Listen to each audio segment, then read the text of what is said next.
नमस्कार, मैं जितेंद्र चतुर्वेदी। मतांतर में आप लोगों का स्वागत है। 10 फरवरी को पहले चरण का चुनाव है, लेकिन मैं बात सिर्फ पहले चरण की नहीं करूंगा, मैं पहले दूसरे दोनों चरण की करूंगा।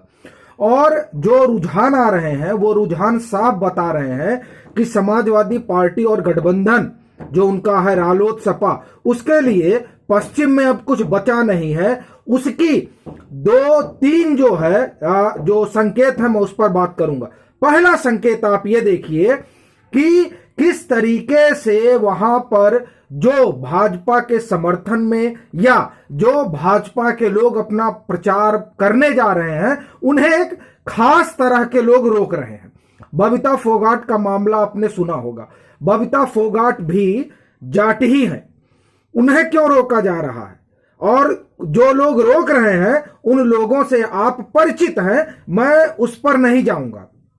लेकिन बबीता फोगाट को रोकना, बाराबंकी में जब अर्पणा यादव भाजपा का प्रचार करने जाती हैं तो उन पर फप्तियां कसना, उनका आप एक तरह से कहिए उनका विरोध करना, ये बातें बता रही हैं कि दरअसल अकुलाहट कहां है। अभी मैं धीरेन्द्र पुंडरीक सर को सुन रहा था कल संभवतः, उन्होंने एक बड़ी चीज बताई। वो टहल रहे हैं और उन्होंने कहा कि अमरोहा में कुछ खास जगह पर कुछ खास तरह के बोर्ड लगे हुए हैं जो ये कह रहे हैं कि यहां जो भी आए वो अपने रिस्क पर आए, मतलब भाजपा के लोग।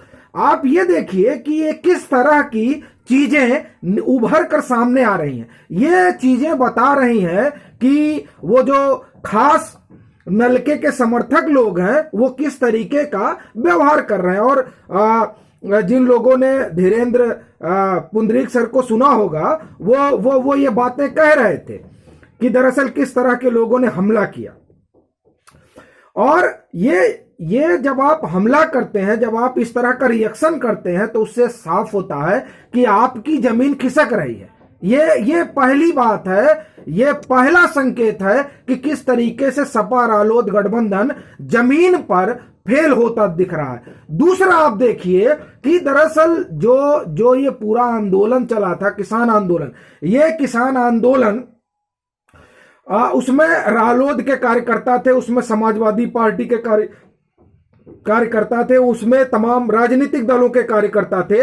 ये बात मैं आपको बता चुका हूं कि सुखबीर सिंह बादल ने साफ तौर पर अपने बयान में, मैं ये कहूं अपने साक्षात्कार में जो उन्होंने दिया था न्यूज 24 को, तो वहां उन्होंने कहा कि जब इन लोगों ने पार्टी बना ली, पार्टी बनाकर जो है जब ये लोग चुनाव लड़ने लगे तो हमने कहा कि चलिए ठीक है, ये तो वामपंथी हैं और हमने अपने कार्यकर्ताओं को वापस बुला लिया। ये उन्होंने न्यूज 24 पर कहा।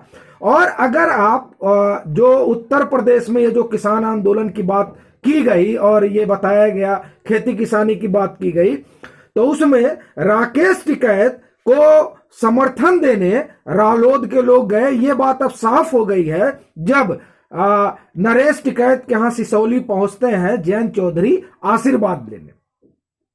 तो और फिर आप देखिए जयंत चौधरी उधर आशीर्वाद लेने पहुंचते हैं और उधर दूसरी तरफ राकेश टिकैत कहते हैं कि नहीं, अब तो भाजपा को सबक सिखाना ही होगा, मतलब इस तरह की वो बातें करते हैं।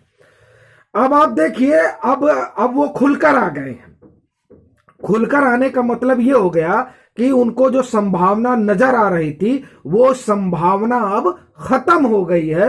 वो ये समझ गए हैं कि उन्होंने जो जिस 13 महीने की ट्रेनिंग की वो बात कर रहे हैं, वो ट्रेनिंग जमीन पर खिसक चुकी है और लोग मन बना चुके हैं कि हमें भाजपा के साथ जाना है या किसी और के साथ जाना है, लेकिन समाजवादी और रालोद गठबंधन के साथ नहीं जाना है। ये बात भी स्पष्ट हो गई है। और तीसरी चीज, जो जिस तरीके से वहां पर खास वर्ग और समुदाय के लोग लामबंद हो रहे हैं, उसका रिएक्शन पश्चिम में देखने को नजर आ रहा है। जो लोग वहां हैं वो इस तरह की बातें कर रहे हैं और बता रहे हैं कि अब चीजें जिस तरह से बदली पिछले 10 दिन में वो बदलाव जो हुआ है, वो बदलाव रालोद सपा के पक्ष में जाता नहीं दिख रहा है, बनस्पत इसके कि वहां पर इस बात का शोर है और उस शोर के जरिए ये बताने की कोशिश है कि ना साहब, हमारा ही पूरा जोर है और इस जोर में कोई और नहीं है। लेकिन दरअसल ये जोर नहीं, ये शोर है। अगर आप वहां लोगों से बात करिए और अगर मतलब आपका अगर संपर्क हो और नहीं है तो स्थानीय खबरों को पढ़िए, आप ये समझ पाएंगे कि दरअसल वहां जमीन पर हो क्या रहा है। और बड़ी चीज आपको बताऊं कि 2017 में रालोद को कुल 20 लाख के आसपास वोट मिले थे। और एक चीज आप ध्यान रखिएगा, इस बार भी स्थिति वही है, उससे अलग कुछ नहीं है। क्योंकि लॉ एंड ऑर्डर जो है, उस लॉ एंड ऑर्डर ने लोगों को फिर आप कहेंगे कि आप भाजपा की बात कर रहे हैं, दरअसल भाजपा की सरकार थी तो भाजपा के पक्ष में लाकर खड़ा कर दिया है। और जो सबसे बड़ी बात है, अगर रालोद का जो अपना वोट मिला उसको 20 लाख, उससे बाहर अगर वो फैल पाते, उसके बाहर अगर वो पसर पाते, तो राकेश टिकैत हो या आप जिसे कहिए भारतीय किसान यूनियन हो, उसमें किसी को इस बात की जरूरत नहीं पड़ती कि वो फिर से उतरे जमीन पर, यह बताने के लिए कि नहीं देखिए आपके साथ क्या हुआ और क्या नहीं हुआ। और फिर जब ये बार बार कहा जाता है कि हमने तो 13 महीने की ट्रेनिंग दे दी और उस ट्रेनिंग के बाद भी अगर आप नहीं समझ पा रहे हैं तो धक्का मार के पास नहीं कराया जा सकता। मतलब ये हुआ कि आपकी जो ट्रेनिंग है वो ट्रेनिंग आप ही के लोग नहीं मानने को तैयार है। तो ये बातें ये स्पष्ट कर रही हैं कि असल में जो रालोद का आधार है वो बीसी ही है। समाजवादी पार्टी ने जो एम और वाई समीकरण के आगे जाकर जे जोड़ने की कोशिश की थी, उस जे में रालोद नाम की जो पार्टी है उसी का अपना समर्थक वर्ग है। और उसके समर्थक वर्ग, अगर हम जो वहां का वोट है उनको जो मिला था 2017 में उसे देखें तो 20 लाख के आसपास था। ज्यादा जोर है तो उसमें 10 और जोड़ लीजिए, मतलब 20 लाख उनको वोट मिला था 2017 में, 15 से 20 लाख के बीच। बहुत ज्यादा आप कह रहे हैं तो 10 और जोड़ लीजिए।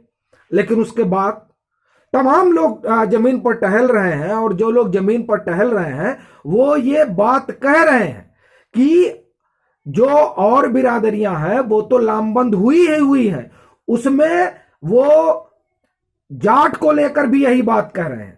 लोगों को संशय है। लेकिन इधर 2-3 दिन में जिस तरह से हवा बदली है, उस हवा के बदलाव ने सिसौली जाने के लिए मजबूर कर दिया जयंत चौधरी को, राकेश टिकैत को खुलकर आने के लिए मजबूर कर दिया।